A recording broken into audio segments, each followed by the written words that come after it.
um programa que se dedica a apresentar o pensamento original e próprio de intelectuais latino-americanos. Nessa edição, contamos com a presença do professor Carlos Walter Porto Gonçalves, um dos principais nomes da geografia brasileira, não só aqui no nosso país, mas em nível internacional. O professor Carlos é graduado, fez seu mestrado e seu doutorado, tudo na área da geografia.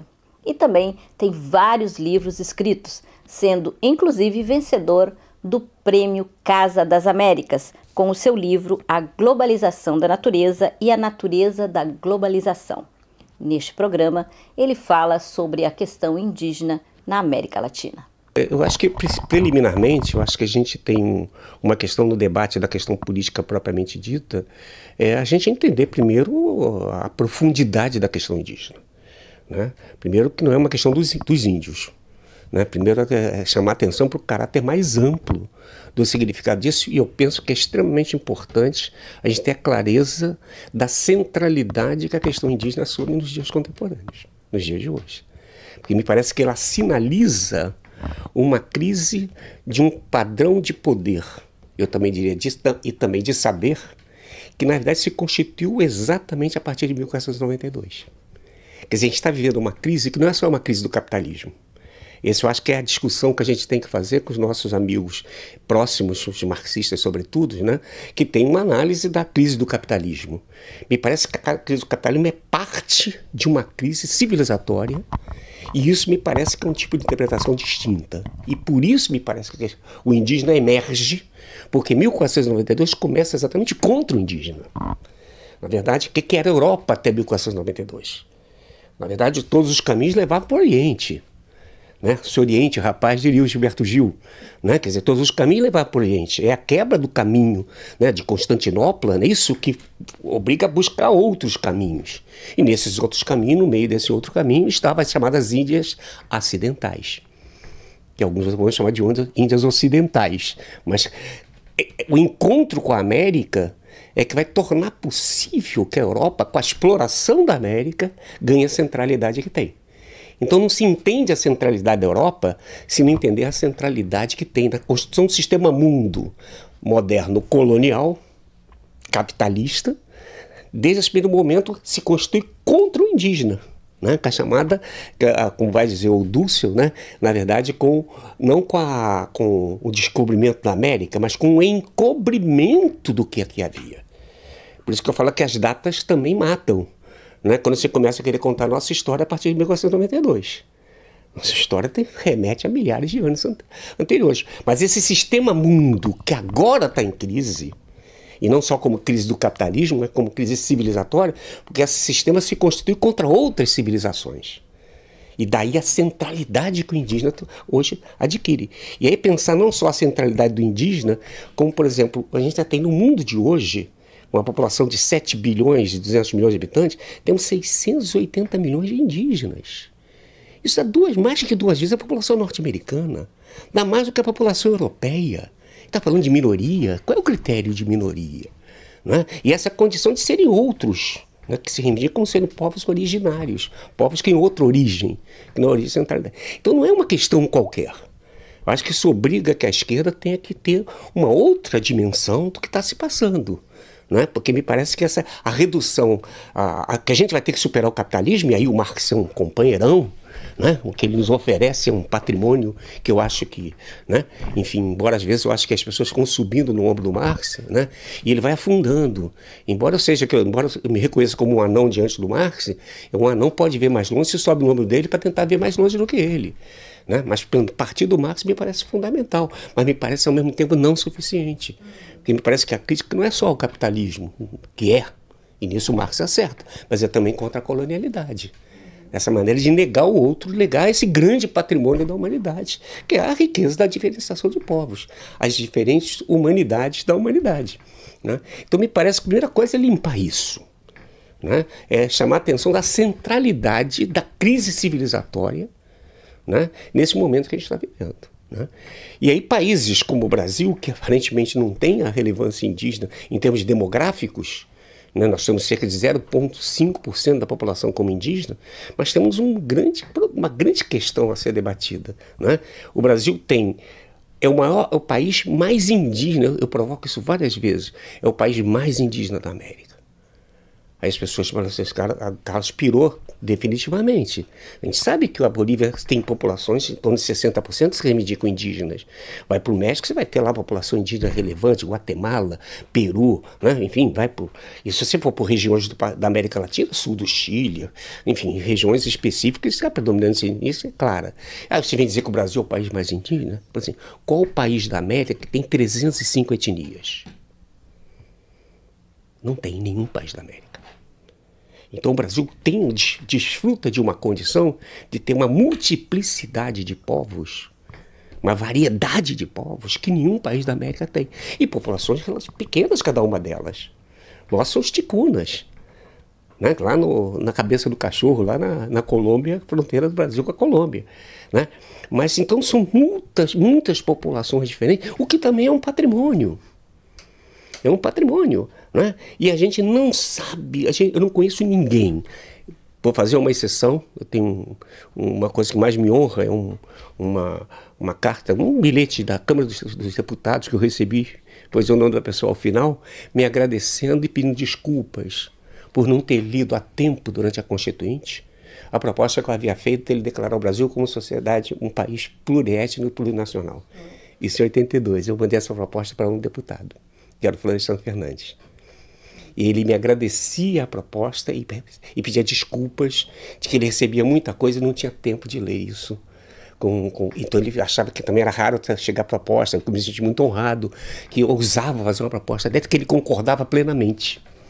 Então é importante botar isso no crédito, talvez dos poucos intelectuais brasileiros que teve sensibilidade para a questão racial e para a questão indígena, né? Então me parece que o Brasil goza, né, de uma responsabilidade, né? Nós temos uma área de cerca de 110 milhões do território brasileiro, eu falo ainda porque eram 850 milhões do território brasileiro, eram indígenas. Nós ainda temos 110 milhões de território brasileiro como área indígena. Isso é uma área maior que a Bolívia. Então o Brasil, de certa forma, é mais indígena que a Bolívia. A Bolívia tem 36 povos indígenas, o Brasil tem 305, 274 línguas.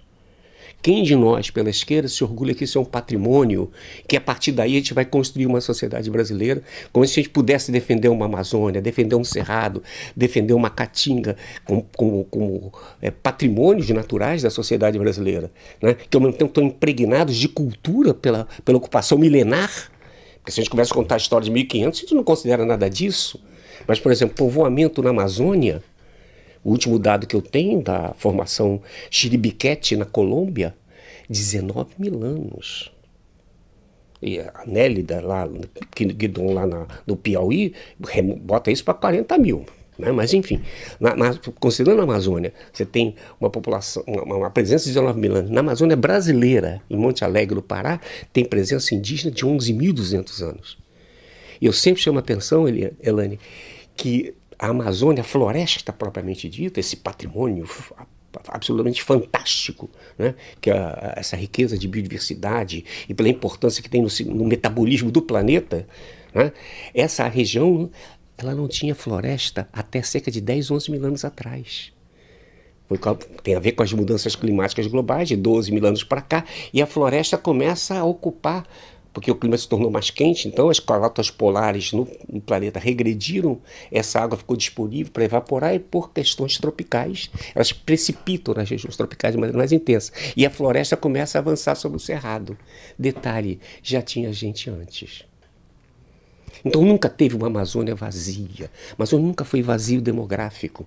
A própria floresta existe e ela coevolui com a presença indígena. Então, como é que alguém pode viver 10 mil anos numa área sem conhecê-la? Como é que você come? Você tem que saber colher, você tem que saber pescar, tem que saber coletar, né? Estou usando a palavra saber o tempo inteiro. Então tem um saber absolutamente impregnado. Você tem que se proteger das intempéries, não é isso? Então você tem que saber fazer uma arquitetura, você tem que saber se curar. né? Então, com isso, você é obrigado a saber. Tem várias medicinas. Isso é erva, é fruto, é animal, é peles. Como é que você trata isso? Né? Então, você tem um patrimônio absolutamente fantástico que essa visão colonial impede você de aprender com isso. Né? A pior herança do colonialismo é o chamado desperdício de experiência humana. Essa experiência cultural de criação, de comer. Pô, tinha uma sorveteria em Belém, Elaine, nos anos 80, fazendo propaganda, sorveteria Cairu. Está lá até hoje, é uma rede. Né? Ela hoje tem algumas dezenas de sorvetes. Ela tinha 125 nos anos 80. 120, eu sei que hoje é 100 Itaperebá, Buriti, Bacaba, coisa que a gente ouviu falar, né? O açaí já está circulando mais aí. Eram 125 tipos de sabores. E você não tem sabores sem saberes. Né? Em várias línguas, savoir, saber, sapore, sapere. Né? Saber, sabor, é o mesmo radical. Né? Aí, qual é a época que cai esse fruto? Como é que se trata? Isso tudo é cultura. Não é isso? Então você não tem esse saber sem esses sabores sem esses saberes. Isso implica um tipo de relação com tudo aquilo. E a visão colonial é que se diz que a Amazônia não é conhecida. Como não é conhecida? E todo esse patrimônio. Daí uma figura como Chico Mendes, um sujeito que a esquerda deveria honrar, que é talvez o primeiro sujeito de esquerda a propor a chamada Aliança dos Povos da Floresta. E ele dizia, eu tive a fortuna de ter sido assessor pessoal dele, o Chico dizia assim: Carlos, quando eu tinha 10 anos de idade, era diversão no seringal ver o índio passar e atirar nos índios e ver eles morrendo, se borrando, cagando, correndo para dentro do mato. Essa criança viu isso. E nos anos 80 vai propor a Aliança dos Povos da Floresta. Quer dizer, o que esse sujeito superou? Né? Eu conversava com ele, a gente dizia assim: Chico, você é filho de indígena. Como, cara? Como é que você aprendeu? Teus pais aprenderam a conviver, vocês sabiam cortar seringa. Depois da crise da borracha, como é que vocês comem seringa? Seringa não dá nem para comer. E vocês eram proibidos de plantar o que quer que fosse para poder ficar na dependência do barracão. Com quem vocês aprenderam a comer? O que podia comer? Que tem veneno. Tem que saber comer, tem que saber coletar. E quem foram os pais culturais? Foram os indígenas. Né? Então, esse preconceito, né? E a necessidade e essa visão colonial, né? Que por isso que eu faço questão, sempre que levanta a questão indígena e começa a discutir o detalhe, eu sempre digo: olha, a gente não está discutindo uma questão menor. A gente está discutindo o destino da civilização. Essa visão, isso que a gente chama de pensamento único, é o conhecimento único. Né, que acha que só tem o conhecimento ocidental, essa visão que colonizou o mundo em nome de uma ciência que ignorou outras formas de conhecimento. Não tenho nada contra o conhecimento científico. Se você quiser mandar um foguete à Lua, talvez eu vá conversar com o pessoal da NASA. Agora, se eu quiser viver na floresta amazônica, eu vou conversar com o caboclo, com o indígena e com o camponês. Né? Quer dizer, cada macaco no seu galho, diria a cultura popular. Né? Então, como a gente põe esses saberem para dialogar, eu não estou negando a racionalidade científica. O problema é que também a esquerda ficou muito prisioneira do saber eurocêntrico, uma visão produtivista, né, que, enfim, que acaba ignorando isso. E aí a gente pode entrar na experiência latino-americana, que é lamentável. Né? Hoje em dia eu vejo os indígenas dizendo abertamente, né? Agora está se passando essa situação hoje na Venezuela dramática, né? Que nós sabemos o que tá em jogo ali, né? Da ação imperialista tentando controlar a maior reserva mundial de petróleo. No fundo, esse é o pano de fundo. O resto é a gente saber como é que a gente resolve isso, né? Alguns querem resolver derrubando lá o Maduro e botando, né? E botando a serviço mesmo do imperialismo, né? E aí outros que estão tentando sair, inclusive tirando o Maduro também e sair pela esquerda, né? Que tem essas posições, como tem grupos, né?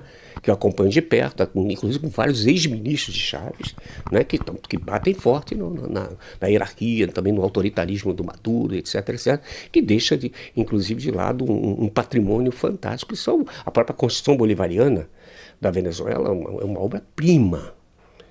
O que tem de recursos, de referendo revocatório, de plebiscito, a tentativa de combinar a chamada democracia participativa com a democracia representativa, é um dos casos raros do mundo. O Chaves dizia, inclusive, me desculpe dar esse desvio, o Chaves dizia: querem me derrubar? Derrubem segundo a Constituição. Na metade do mandato, convoquem um referendo revocatório. Qual é o país da América que dá direito ao povo a retirar o presidente no meio do mandato? Ele vai chamar isso de ditadura? Né? Quer dizer, então esse patrimônio, enfim. Mas enfim, e também está lá o mundo indígena sofrendo o pão que o diabo amassou. A Venezuela, para sair da crise essa coisa nefasta, que é histórica na Venezuela, pelo menos ao longo do século XX inteiro, que é a dependência do petróleo, né? Para sair dessa dependência, até porque, né, recentemente sabe que essa crise também vem de uma despencada do preço do petróleo de 120, 130 para 40 dólares, está subindo um pouquinho, mas enfim, quebrou o país. E a dependência, a Venezuela saiu disso, né? Primeiro ampliando o processo de exploração mineral. Hoje você tem uma coisa chamada Arco Mineiro do Orinoco, que é um projeto grande de Carajás, é da mesma envergadura, mas tudo com empresas russas, com empresas chinesas. Né? Também não leva os indígenas em consideração. Não, exatamente, isso que eles denunciam. Assim, não vem, como os indígenas têm dito, não vem dizer que para nós, que nós não sabemos a diferença entre direita e esquerda. Eu sei que entre vocês têm diferença. Agora, vocês com relação a nós, vocês não têm diferença. Né? E agora está vivendo lá o zapatismo provocando o Lopes Obrador, dizendo assim, olha, nos antecipamos. Né? Não vem vocês darem com a mão esquerda que vocês tiram com a mão direita depois. Vem vocês mais uma vez passar com estrada, projetos desenvolvimentistas. E estão sendo super criticados pela esquerda por isso. Exatamente, como a mesma coisa está se colocando na Venezuela. Como sair da crise, você quer sair sempre na defesa de um tipo de progressismo, de exploração mineral que ignora tudo isso. A gente já teve aqui no Brasil essa experiência. Né? Eu trabalho, eu tenho acesso direto ao maior banco de dados de conflitos de terra do Brasil, que é o banco que a Comissão Pastoral da Terra sistematiza. Eu tenho a fortuna de ser assessor da CPT para sistematizar o banco de dados, e eu vejo a qualidade do material fantástico que eles têm. Eu fiquei gritando sozinho. A CPT, como instituição que tem também a sua dimensão política, tentou denunciar isso. O avanço, as terras que foram colocadas à disposição do capital e do agronegócio, da mineração, né, nos governos Lula, recorde de conflito de terra no Brasil, Elaine. Entende? Como é que... Quer dizer, vai olhar do ponto de vista indígena, né? O pau quebrou o tempo inteiro. Foi um processo de expropriação sistemático. Entendeu? E essas populações, ao mesmo tempo, hoje têm um aliado, né? Que esse processo, ao mesmo tempo, capitalista, é um processo que está inclusive colocando em risco a própria humanidade com a sua depredação, a sua devastação, isso que eu chamo de um colapso ambiental. Isso está em curso, né? Eu não entro muito nesse debate do aquecimento global, que eu acho que por aí tem uma pegadinha, né? Que é você colocar em torno do aquecimento global para você tentar reduzir um fenômeno da complexidade que é o clima. Você vê que é uma previsão de clima com todos os recursos, os caras erram, às vezes, né? Por mais que façam previsões com um grau, mas você entender a complexidade, um fenômeno de altíssima complexidade, se reduzir a métrica do carbono, ao efeito estufa, é na verdade uma simplificação, porque no fundo estão querendo criar um mercado de venda de carbono. É isso que vem por trás, né? Então por isso que eu não falo de aquecimento global. Eu falo eu como trabalho com camponeses, com indígenas, com quilombolas na América Latina inteira, o que a gente vê é que eles falam assim, pessoal, não dá mais para a gente fazer a previsão que a gente fazia para a nossa plantação. Os bichos já não comparecem, entendeu? O cara joga agrotóxico lá, e aí o nosso pomarzinho aqui, que tem a goiaba ainda, tem o mamão, tem os frutos aqui, daqui a um pouco virou banquete de pássaros que não tem o que comer. Porque você faz uma área imensa de monocultura de soja, joga veneno em tudo, os bichos vão comer aonde? Vem comer na nossa plantação, olha só. E que inimigo, qual é o nosso inimigo? São os bichos. Né, que eles falam assim que é um inimigo que eles não sabem combater, eles sabiam combater o jagunço. Os jagunços lá do capital, eles combatiam. Né? Como me disse um Chavante, você pode usar isso como exemplo na sua tese, um Chavante disse assim, professor, aliás, os Carajá, eles são, na sua cosmogonia, né, eles são frutos de rochas do fundo do rio. Né? Então, toda a relação deles, eles é um povo das águas. Eles não sabem plantar, eles vivem da pesca e trocam com farinha e tal. Né? Então os carajás dizem que já não confiam mais nos deuses. Isso dito, né, por um carajá. E aí eu falei, mas por que eu não acredito? Professor, o que significa poluir as águas? Nós estamos bebendo a água que nos mata. E aquilo da onde nós somos. Você imaginar que você pode matar os deuses. As pessoas não têm ideia do nível de violência material simbólica, porque essas duas coisas caminham juntas. Né? Você destrói o rio, mas toda uma relação com esse povo, que eu não posso mais confiar nos meus deuses, eu não posso beber a água. Né? Eu tive com Samuel Carajá, que é uma dessas lideranças maravilhosas dos Carajá, e ele criando uma aldeia nova, e ele tentando transformar o povo dele em povo agricultor. Imagina que é um povo que acabou desenvolvendo na sua variação, né, de relação com outros povos, foram ganhando algumas especificidades, um é mais guerreiro, outro é mais agricultor, o outro é mais caçador, outro é mais pescador. Eles também foram desenvolvendo habilidade, uns até são excelentes comerciantes. Né? Eu falei com os Aimaras, por exemplo, são habilidosíssimos comerciantes. Vai levar, inclusive, a construção de uma burguesia aimara da Bolívia, que eu diria que é o suporte político do Evo Morales, mais que o movimento indígena. Né? Então, me parece que é uma riqueza. E quando aí você começa, isso que eu acabei de dizer agora, toma isso do ponto de vista da complexidade sociológica. Você fala a burguesia aimara. Né? Ao mesmo tempo, é uma burguesia como proprietária dos meios de produção classicamente definida. Mas falar uma burguesia aimara que é capaz de instrumentalizar o indígena. Mas se é burguesia aimara, significa também que tem aimaras que não são burgueses. Então, como é que fica trabalhar a questão cultural, étnica, identitária como aimara, ignorando que ela está atravessada pela questão de classe? Entende? Olha o nível de complexidade, a necessidade de pensar isso, mas desde o aimara. Né? Que, ao mesmo tempo, é uma dimensão que o capitalismo nega na sua diferenciação, embora na Bolívia, por essa especificidade dos aimaras, conseguiu uma integração suave da cultura aimara com o próprio capitalismo, o que complexifica o debate teórico-político. Você vê o número a complexidade de questões que se abrem, que de certa forma o indígena traz, né, para o centro das nossas reflexões. Então eu sou assim profundamente dedicado a esse tema, né? Mas sempre procurando mostrar que eu não é aquela coisa como você dizia que a questão racial é uma questão dos negros, não é uma questão dos negros, é uma questão da sociedade branca, foi ela que criou isso, né? Uma vez eu tive a oportunidade de ver um documentário. A TV Cultura, às vezes, parece que estava sem programação, passava os documentários assim, malucos, parece que não tinham nem sido editados, né? Mas, e ao mesmo tempo, eram assim, do ponto de vista antropológico, fantásticos.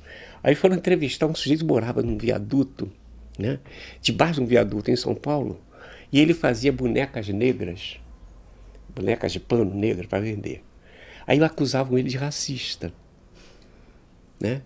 Aí ele achava, perguntaram para ele, né, por que ele fazia bonecas só negras, e a resposta dele foi desconcertante, até para aqueles que defendem a causa antirracista. Ele falou assim, eu vendo bonecas diferentes porque eu vendo todas. A razão dele era de um pragmatismo. Né? Falou assim, se eu fosse vender branco, todo mundo vende branca, e eu vendo bonecas pretas, que não era nem para... Mas aí foram provocando o sujeito. Aí ele, uma hora que ele falou assim, mas, por exemplo, o problema do preconceito racial é uma questão de poder. Então, um negro, por definição, ele não pode ser racista. Porque o sistema racista foi inventado como um sistema de poder. E não são os negros que têm o poder. Sabe essas definições assim que limpam? Né? Assim, mais do que esse debate que a gente vê meio enredado, confuso que a universidade faz. Né? Identitário. Eu confesso para vocês que eu tenho um verdadeiro... Assim, fico arrepiado quando entra essa conversa é quase que eu sacar, né? Alguém disse que sacava o revólver quando falava da questão da identitária, né? Porque eu tive a oportunidade de conversar com uma geração, Elaine, de antropólogos brasileiros, como Roberto Cardoso de Oliveira. Essa geração vem lá dos 60, né? Que são companheiros também de Darcy, que vão criar conceitos como fricção étnica, né? Que depois a gente vai tomar o Thompson como referência, o antropólogo, o marxista inglês, mas ele já dizia nos anos 60 que a identidade é sempre contrastiva. Ela nunca é essencial, ela surge no contraste, ela surge no conflito, na fricção étnica, por exemplo, no caso dos indígenas. Então, na verdade, a identidade não é anterior ao conflito. É no conflito que ela se constitui. Como se constituiu o racismo com relação ao negro. Mas isso não existia. Você até encontra, o Quijano diz isso, você até encontra na literatura, lá na antiguidade, as pessoas sendo identificadas pela cor da pele, mas não como se isso qualificasse ou desqualificasse alguém como superior ou inferior. O racismo, imagina, por exemplo, na África, se alguém se chamava de negro, e achava que eles eram idiotas. Como é que só tem negro, vou chamar de negro? A identificação de negro e de branco é um encontro colonial que qualifica e desqualifica como instrumento de poder. Né? E esse é um dilema que a gente tem que atravessar, que na verdade, onde as pessoas vêm discutindo um pouco isso, na questão da interseccionalidade, né? Que é como você fazer esse atravessamento dessa multiplicidade de questões que nos abate a todo, racial, gênero, classe, como é que essas coisas se sobrepõem. E a gente sabe que o capitalismo tira proveito disso. Toda vez que você diz que alguém é negro, como operário, paga menos aos negros. Se é mulher, paga menos ainda. Olha, então, na verdade, se paga menos, é mais-valia. Né? Então, não tem como você separar a discriminação, né, quanto à dimensão, pessoal, da opressão, da exploração. Mas essas coisas caminham juntas. Então, para superá-las, eu não posso tratá-las só do ponto de vista da classe, da questão da exploração, mas tenho que tratar também da questão da opressão. Quer dizer, e a gente vai ter que superar isso. Eu penso que esse debate que vem se construindo na América Latina, e eu acho que já é influenciado como presente do movimento indígena, né? Que eu digo, Elaine, ali nos anos 90, eu sempre cito isso, a grande marcha que surge de Trinidad, que é uma cidade nas terras baixas bolivianas, e vão caminhando até La Paz, né? E uma marcha que surge da Amazônia equatoriana e vai até Quito. Essas duas marchas, e aí há um enigma a resolver, essas coisas acho que não caem do céu, tem a mesma consigna. Coincidência? Vai a interrogação. Eu creio que é coincidência demais. Luta pela vida, pela dignidade e pelo território. Elaine, não é qualquer coisa. Não é por liberdade, igualdade e fraternidade. Esse é um léxico onde a esquerda e a direita se identificam. Onde a direita ficou com a liberdade, os liberais, a esquerda ficou com a igualdade e a fraternidade todo mundo largou, né? Ninguém cuidou muito, a igreja foi cuidar da fraternidade, né? Mas enfim, os outros dois abandonaram. Mas veja bem, o léxico o político é outro. Vida.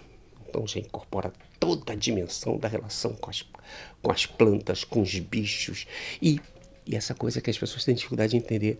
Eu não conheço, você que está estudando muito o mundo indígena, mas entrando, eu não conheço nenhum povo indígena que tenha uma palavra para a natureza. Então dizer que índio defende a natureza é uma profunda agressão. Como é que eles vão defender uma coisa sobre a qual sequer eles têm uma palavra? Porque falar de natureza é admitir que eles não são natureza. Então já opera com os elementos centrais do pensamento ocidental, do pensamento eurocêntrico, que é separar a natureza de cultura. A palavra Pachamama não traduza por natureza, pelo amor de Deus. É uma pobreza. Pacha é uma palavra quichua-aimara, né, que significa ao mesmo tempo espaço e tempo. Ele não tem uma palavra para espaço e outra palavra para tempo. Ou já é uma coisa que se aproximou muito depois que o pessoal vai dizer que é a física quântica.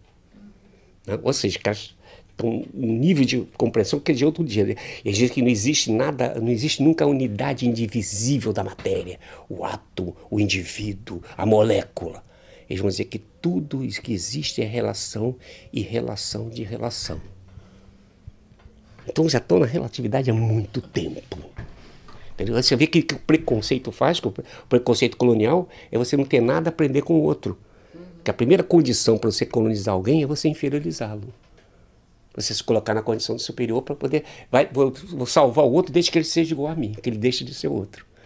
Então, a primeira condição de colonizar alguém é você primeiro inferiorizá-lo.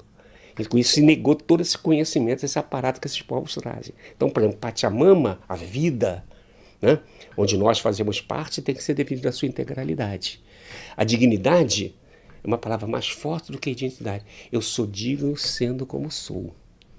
Me respeita. A dignidade tem a ver com essa dimensão identitária, mas veja que eles não estão reivindicando como identidade, assim como dignidade, que é uma coisa que vai aparecer muito em documentos indígenas.